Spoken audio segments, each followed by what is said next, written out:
Numbers 30, verse 2, or if you're in a more traditional Christian translation, it starts in verse 1 of chapter 30.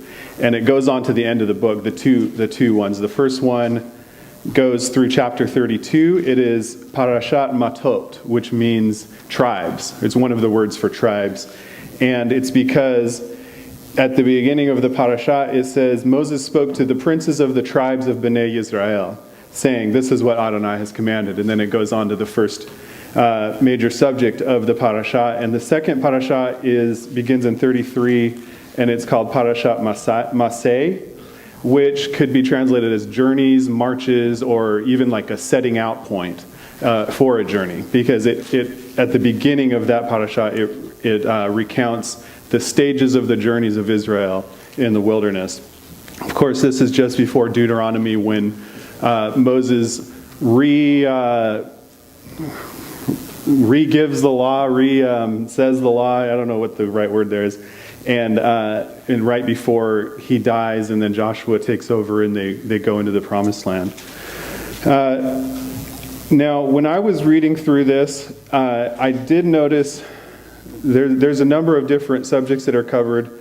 The theme that stood out to me after I'd read both of these portions is the high standards God sets of holiness, while at the same time offering provisions for us in our weakness, in our humanity. And so I'll point that out in a few different sections. First thing I'm going to do is just summarize, go through the whole thing, and then I'm going to come back to the first section on vows and focus in on that, in particular the second verse of the portion. Whenever a man makes a vow to Adonai or swears an oath to obligate himself by a pledge, he is not to violate his word, but do everything coming out of his mouth. Yes. So I'm going to come back and focus in on that. And then I'm going to move forward into the New Covenant and Yeshua's teaching and some perspective on how this applies to us today. So for the overview, chapter 30, like I said, is about vows. And in this theme that I saw of the high standard of holiness and with the place of mercy, in this chapter, the first instruction he gives is what I just read about the seriousness of vows and how there's no out for this. But then the remainder of the chapter addresses a young woman or a married woman and says that if a woman makes a vow and then her father or her husband hears of it, on the day that he hears of it, he can cancel out her vow. So this is the beginning of seeing like a place of mercy and of provision for us in our weakness. I don't know how much I'll get into this, but just to say, in the rabbinic tradition, there's a variety of voices. Some of the voices do say that a sage can cancel out a vow that somebody has made, or that even somebody else or the community in some way, and that's where Kol Nidre comes from in the Middle Ages, is because they took this very seriously, and they didn't want anybody to make any frivolous vows, but at the same time they understood that in times of sickness or duress people would. And so they had this community way, because the idea is that the verse says that a man may not cancel out his vow, but then they said the community can come around him and annul the vow, or a sage can. Now, I don't want to try to be the person judging, is that right, is it wrong, trying to break it down, except to say that I do think it's appropriate that if we have entered into some kind of obligation that we realize was probably a mistake, or that for whatever reason we really need to be released from it, it is important to bring the community into that and not just decide on our own, oh, I can't do this anymore, so I'm going to stop. At least go to our brothers, go to our leadership, and bring them into the discussion. And so you see this high standard and yet these provisions for us in our weakness. Chapter 31, the destruction of Midian and Balaam. This is a really, we just covered those to portions in the past, I believe it was the past 2 weeks, on Balaam and Phinehas. The Hebrew is a little different, like Pinchas, but and how it says that he went to curse them and then he blessed them, and then the very next chapter, chapter 25, talking about how the children of Israel committed fornication with the Moabite women. You find out later, in this portion, that in fact it was Balaam who had given them that counsel, that would be the way to undermine the people of Israel. And so in chapter 31, while this group is sent out from Israel to destroy the Midianites, Balaam is also killed as judgment. And in this one, it's what I see is that the high standard of holiness and the provision of mercy are really joined, because what happens is the people who had gone out to battle, they killed all the men, but they brought back the women and the children. And Moses was angry with them, and he says in chapter 31, verse 14 through 18, he addresses this, and it says, Moses said to them, "You let all the women live? Why? They are the ones, because of Balaam's advice, who caused Bnei Israel to be unfaithful to Adonai in the matter of Peor, so that the plague was on the community of Adonai. So now kill all the boys and kill every woman who has been intimate with a man." So this severe high standard is actually the mercy, because if they would allow those women to live, then they would continue to lead them into idolatry as they had done before.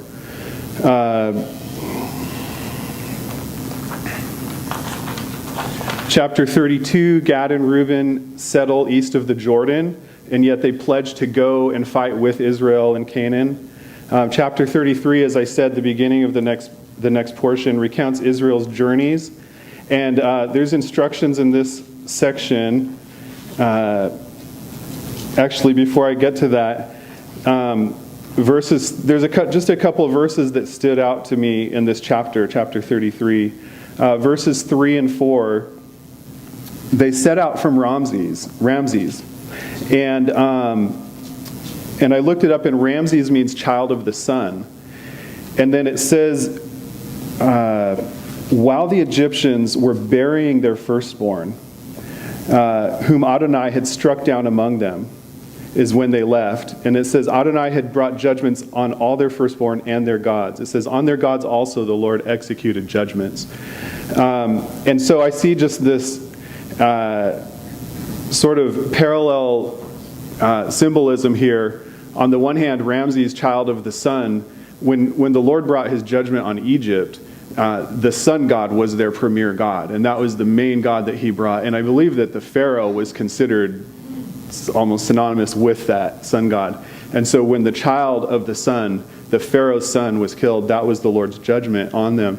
But at the same time, there's this metaphor where, in fact, the brightest light in the heavens is the Lord. And so the people of Israel are really symbolically taking that position as the child of the sun in the Spirit. So, but then, forgive me if I'm covering too much. The one that kind of ties into that theme that I saw of the high standard and the mercy is like the previous one, where they're joined together. And it says in verse 52, you must drive out all the inhabitants of the land before you. You must destroy all their idols and cast images and demolish their high places. And in verse 55 it says, but if you do not drive out the inhabitants of the land from before you, whoever you allow to remain will become to you barbs in your eyes and thorns in your sides. And we can see this in the history, but I think there's also a metaphorical sense in which it applies to us today, or an application for us today. And the way as I was pondering this, I really feel that there's the ways of Egypt, which is the ways of our past and the ways of slavery and bondage to sin. And then there's the ways of the people of the land that we're going into. So what happens is the Lord blesses us, he sets us free, and then he takes us into a new place of abundance. But just as we need to be sure to get rid of the ways of bondage to our past out of our lives, we also need to be careful not to adopt the worldly patterns and of the place that we're going into. So whatever field it is, if you're in a business, really any of us that are in any type of work environment can apply this, but certainly in a place of business, what are the corrupt standards or even the customs of that business world that we're coming into, and how can we be sure that for our own part in it, we'll have nothing to do with those customs. So for me, Hal told me I needed to include a few more personal stories, and he's right.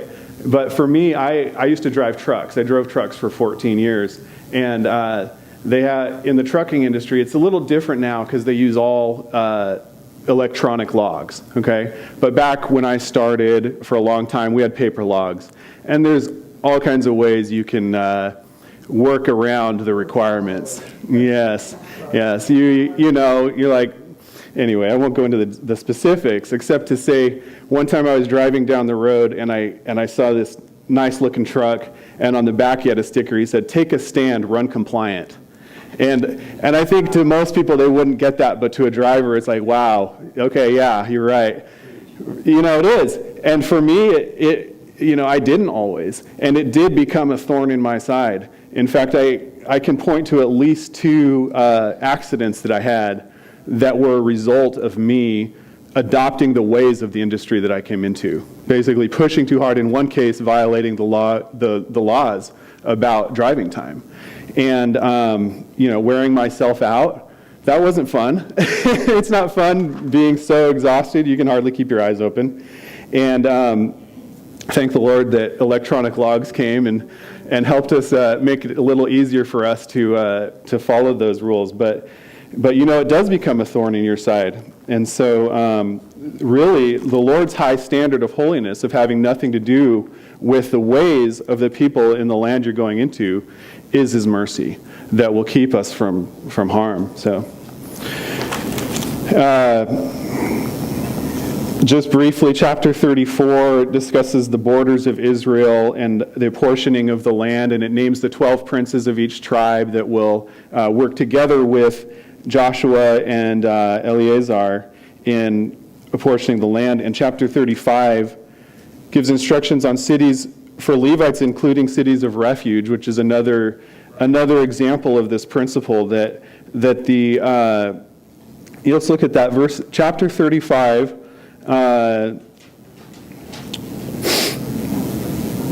And he goes through all the stipulations. First, they're talking about giving the cities to the Levites, and they say 6 of those. I believe that 6 of those cities should be cities of refuge, and so he talks about cities of refuge again. How if somebody committed murder willfully, they needed to be put to death. But if it was an accident, they could flee to this city of refuge, and the pursuer, the avenger, could not do anything to them. And they would need to stay there until the death of the high priest. After the death of the high priest, they could return to their own land. So just a real, there's a lot there in that. But in verse 31 of chapter 35, it says, "Do not accept a ransom for a murderer. He must die, or a manslayer, as in to return to his land early." Verse 33, it says, "You shall not pollute the land in which you live, for the blood pollutes the land, and no atonement can be made for the land for the blood that is shed in it, except by the blood of the one who shed it." So,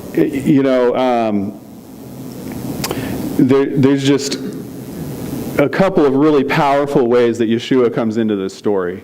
Number one, he takes our sin on himself. So in the shedding of his blood, he's making atonement for us and for our sin, including if someone has committed murder or manslaughter, in a way that there was no other way for that to happen other than by the death of the individual.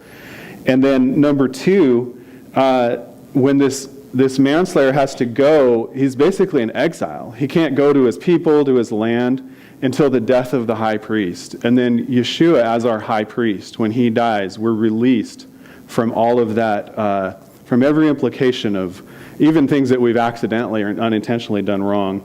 And we're restored to our land and to the promise. The cities of refuge that we have nowadays in Texas is not the same as what they're talking about here in the Bible, Not right? at all. It's totally different. Because you're talking about cities of refuge, and we have cities of refuge in Texas, but they're not this. The sanctuary cities. Well, yeah, it's a very different subject for sure, and it would need to be. I mean, in this case, yeah, I understand. It's not anything to do with manslaughter. It's a different subject. I'd rather not personally address that at this point. Yeah.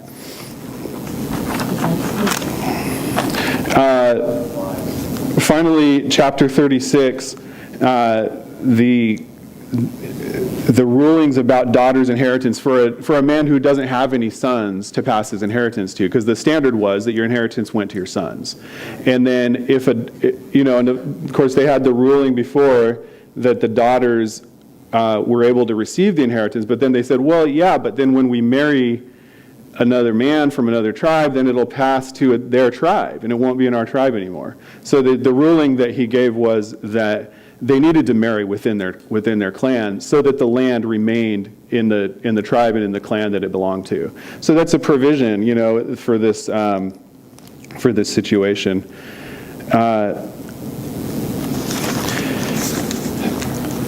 So, like I said, I wanted to go look at that verse. It's just such a wonderful verse, and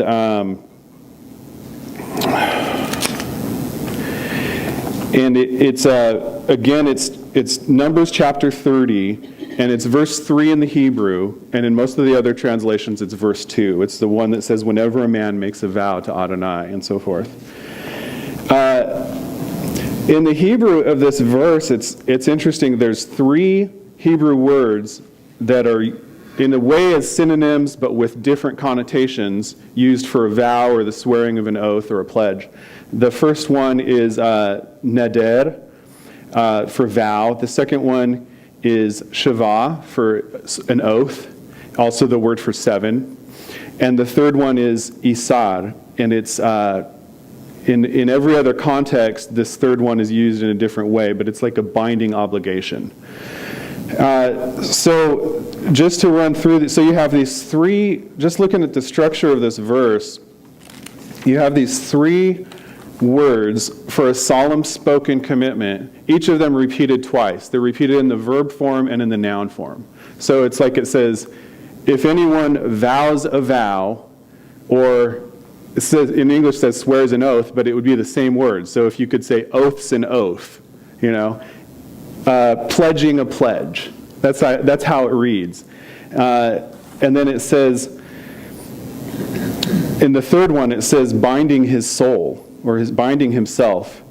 He must not violate his word, but everything that passed forth from his mouth he must do.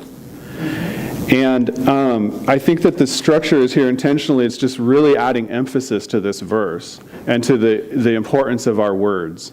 And what I realized as I was going through this, and I saw that the second word, shavah, for swearing an oath is the same as the word 7. It's because in those times, to do it was like one of the explanations was you're swearing as though you repeated the declaration 7 times, just to give it this added solemnity and even this spiritual intensity or connotation. And if you add those 3 words that are each repeated twice with the end of that phrase, lo yachel devaro, he must not violate his word. There's 7 times it repeats some word that is about this declaration, and so I feel like that's intentional and that's in the verse. And, so this is something that's supposed to get our attention. We're supposed to pay attention to, understand the seriousness of it. And then another way to look at it is that each of these words being repeated, and this like an echo. This is how our words are. We say something and we just think it's done, but it really echoes, it reverberates, it repeats over and over. It comes back, So,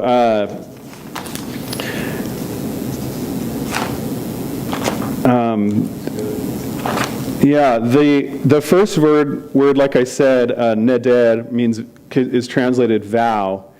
And the sources I looked at said it means like a promise to do something for God or to give something to God.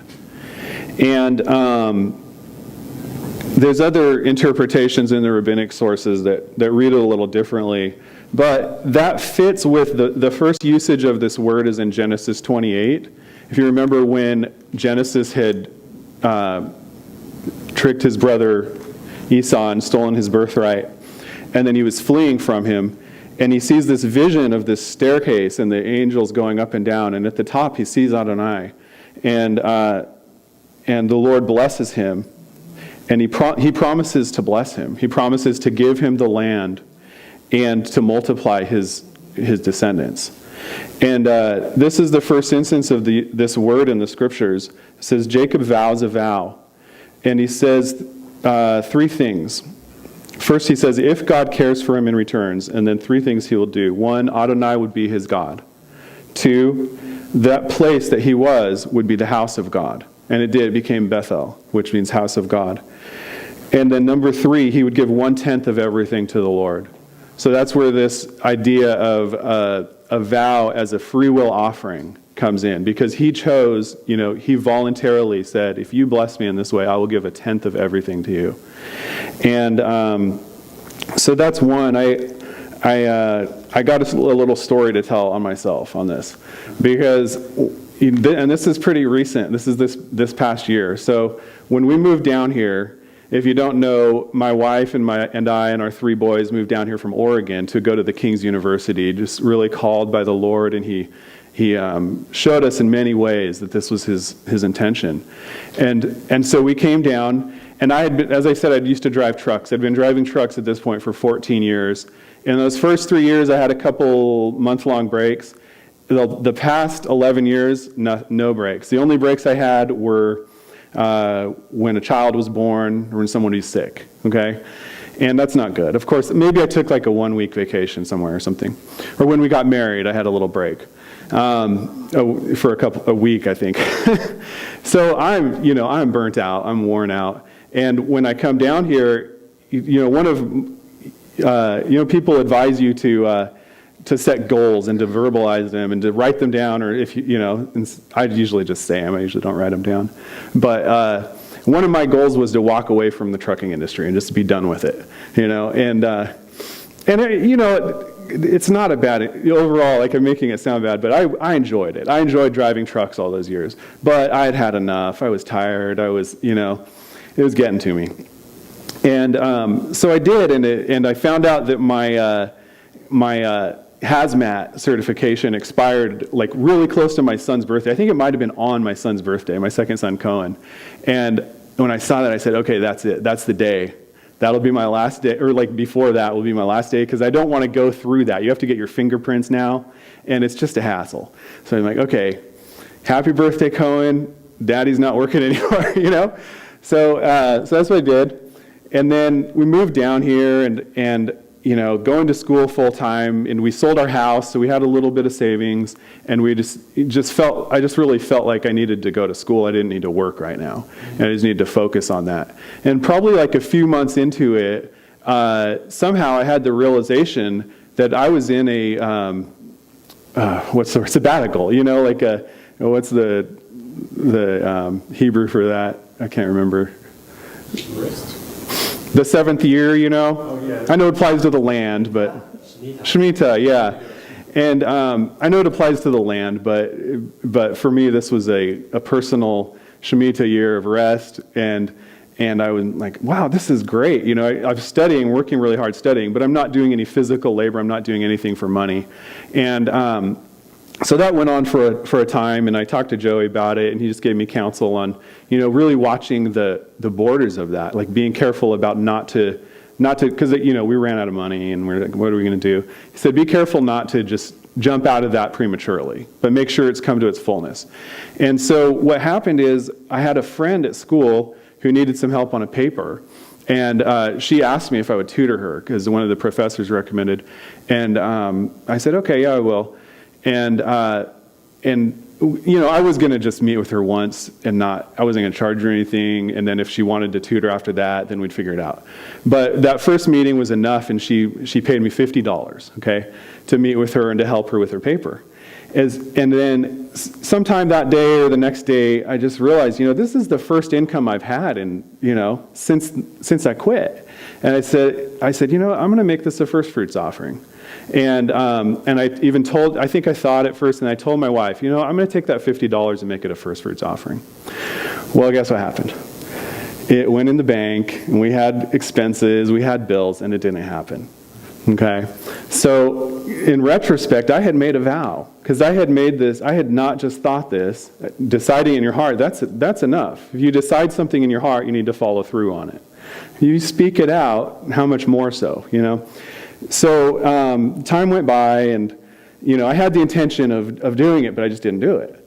And then, sometime later, I was reading a book for a class, or I was listening to a teaching, and somebody said in the teaching, if you decide on something in your heart, it's very important to follow through on it.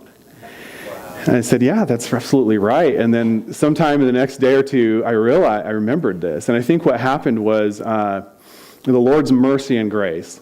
Somebody gave us a gift of a $50 bill, and it triggered my memory. I said, you know what? I never gave that $50. So I said to my wife, you know what? I had just made this decision that this was going to be a first fruits offering, and I didn't do it, but now we have this $50 bill. I'm going to use this. I'm going to give this, and that's going to be for the first fruits offering. And so I did. The very next day, there was a shift where the Lord opened an opportunity for a new line of work for me. And I felt like it was the right time. We had been feeling like it was time I needed to start working again. And he opened it up, and Baruch Hashem, he's so good, but just these principles, think back, maybe the Lord will bring something to your recollection of something you had committed and that you didn't follow through on, and then he'll prompt you. And if something's come to mind right now, that's the Holy Spirit speaking to you and reminding you of that thing. And you need to follow through on that. And maybe it'll come up in the future. And I'm sure for myself as well,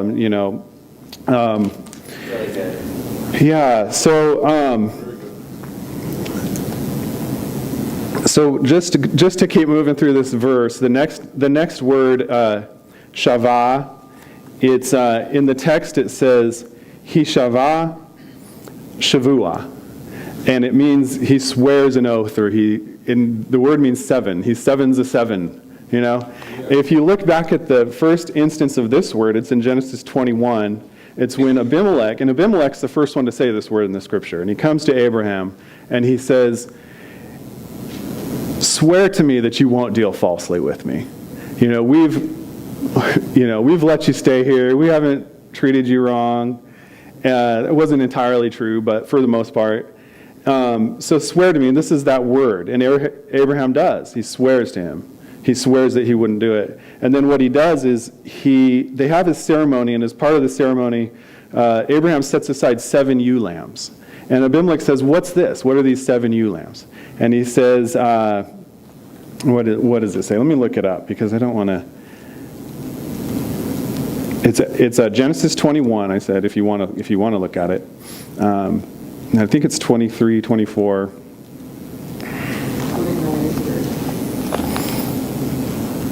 Verses 23. Gotcha. Yeah, 29 and 30 is where it talks about the ewe lambs. Abimelech says, what do these 7 ewe lambs that you set by themselves mean? Verse 30, he said, you are to accept the 7 ewe lambs from my hand, so that they may be a witness for me that I dug this well. That is why the place is named Beersheba. because both of them made a pledge. And that word Sheba, like I said, it means pledge or oath, and it means 7. So it's the well of the 7 or the well of the oath, and it's because of the 7 lambs, and it's because of the oath that was sworn there. So an oath is a pledge that is made in which you invoke a higher power in order to support that pledge. I'm gonna jump ahead here because I don't know if we'll have time for everything I've planned, which is fine.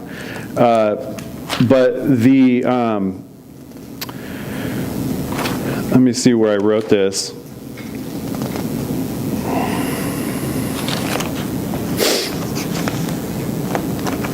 Well,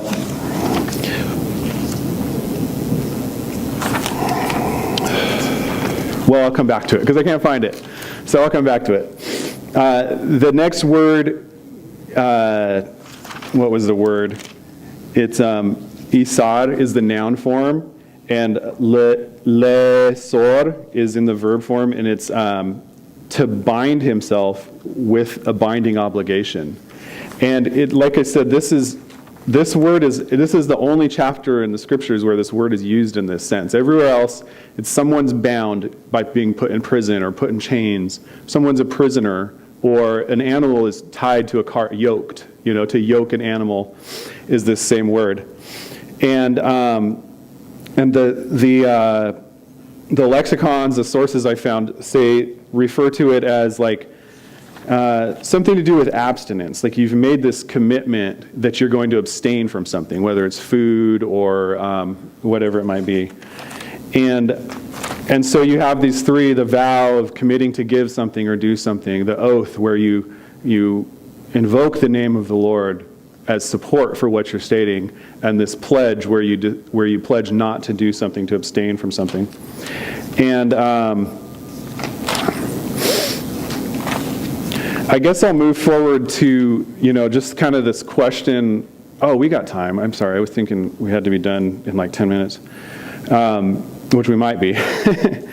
This, just kind of the question that might be on some of your minds, didn't Yeshua say not to swear any oaths? What about that, right?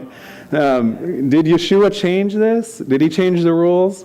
Well, that's the question a lot of people have, and really, if you read the text, it's hard to not understand. I mean, you can understand why we would think that.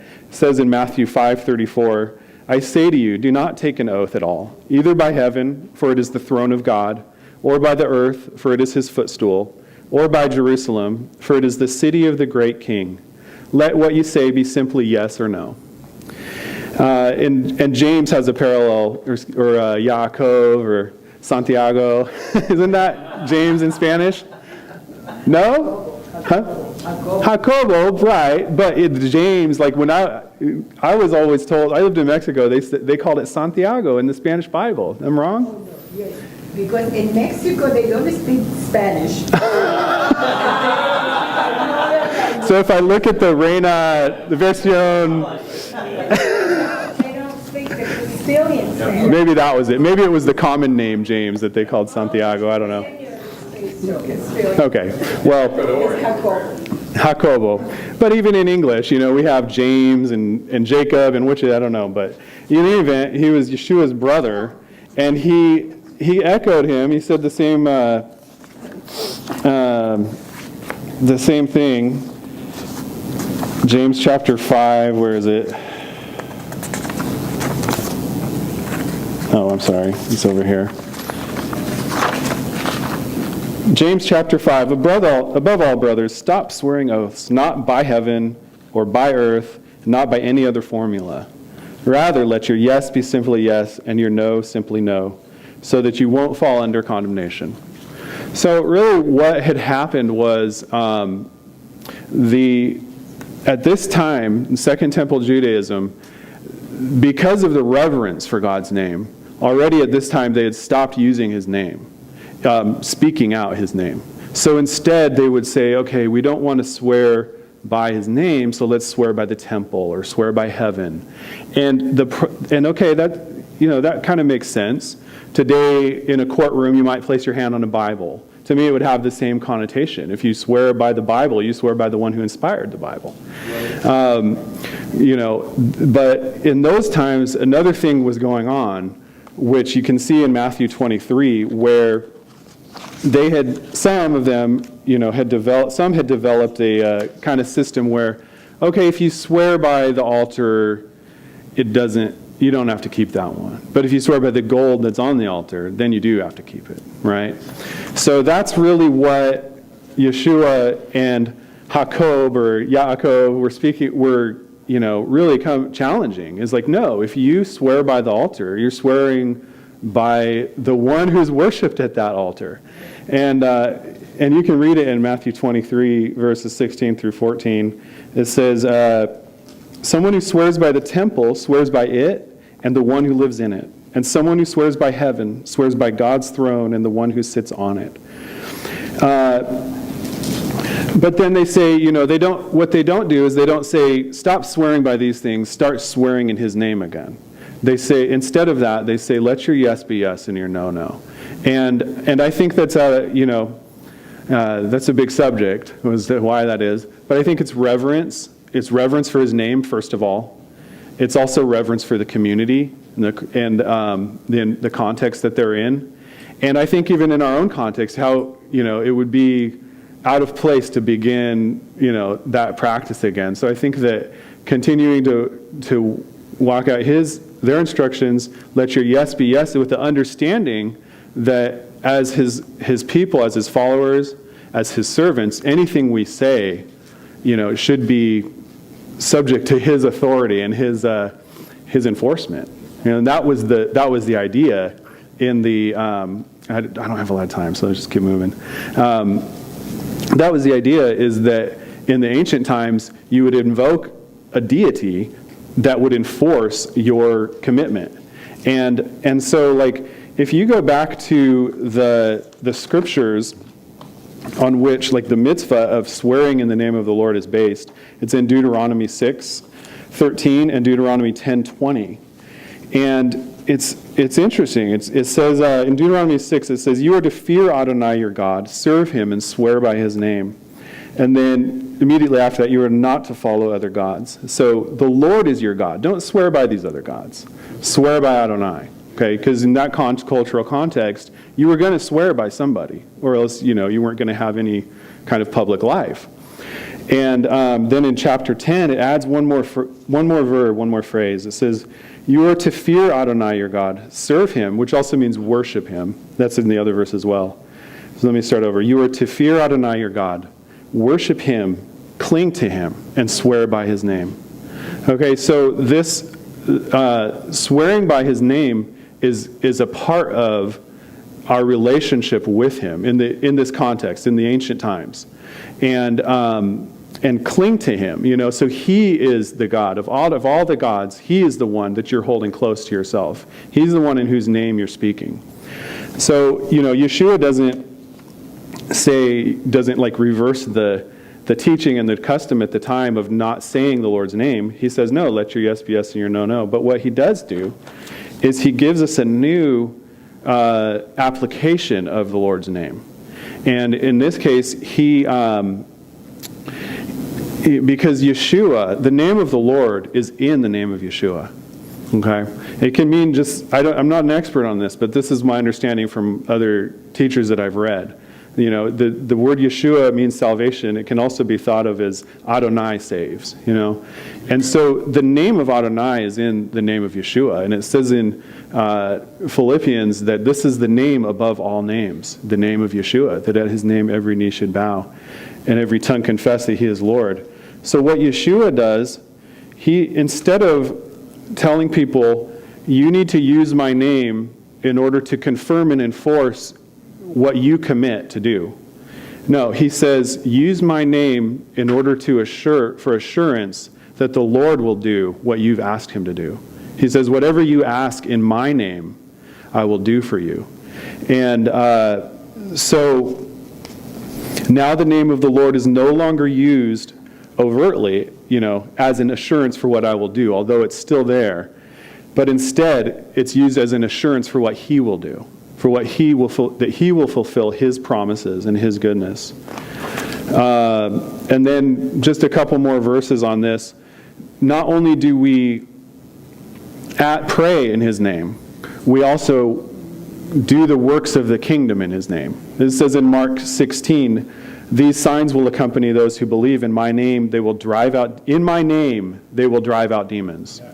They will speak new languages. I didn't write down the whole verse. They will handle snakes. If they drink any deadly poison, it will not harm them. They will lay hands on the sick, and they will get well. So this is something we do in his name. When we bring freedom, when we bring healing, we're doing it in his name. Finally, in Colossians 3:17, and whatever you do, in word or deed, do all in the name of the Lord Yeshua, giving thanks to God the Father through him. So now, in the beginning, the instruction to swear by his name was related to the people of Israel's closeness to Hashem. That this is why they would swear by his name, cling to him and swear by his name. And now we're even more closely joined to him by his Spirit and by Yeshua's sacrifice. And now everything we do is done in his name. So, amen. Real quick, what if you said, as God is my witness, that's not swearing? Well, I think that as God is my witness, I think the other part of the caution that Yeshua and Jacob gave was if you feel the need to add something to your statement in order to make it more reliable to your hearers, then that indicates there may already be a problem with your reliability. So you should be able to make the statement without saying, as God is my witness. I don't use it, but over the years I've heard other people Helen. say. In Orthodox Judaism, we never take the name of Hashem. Hashem, that name. Right. It refers only to him. Bless his name. And when we speak with each other, we say, Baruch Hashem this or Baruch Hashem that. Right. Like this, we never take his name because there's a pagan thing. We should not do it. That's right. And another thing too, this particular parasha of the word, it just makes us think how careful we have to be when we speak. Be slow to speak. That's absolutely right. Because you cannot say things in flatter your mouth and promise and say things that you should not say. No, that's absolutely right. And that's really what, at the end of the verse, when it says everything that proceeds from his lips, everything that goes forth from his lips, he shall do. And then in the other verse, Deuteronomy 23:24, whatever comes out of your lips, you are to take care to do, since you have vowed to Adonai, your God, a freewill offering that you have promised with your mouth.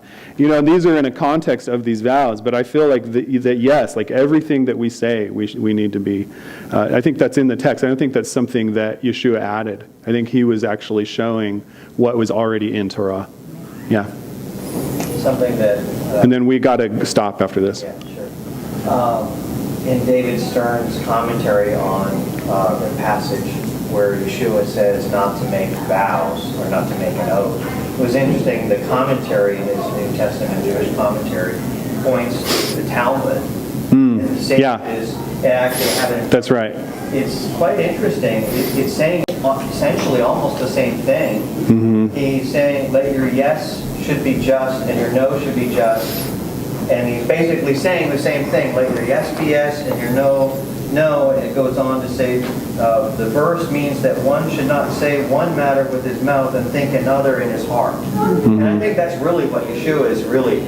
He's not saying we can't make an oath. He's saying don't make an oath if you don't mean it from your heart. Because that's his interpretation of Torah.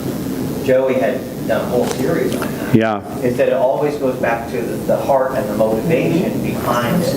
And that's right. And he always brings us back to the greater parts of the Torah.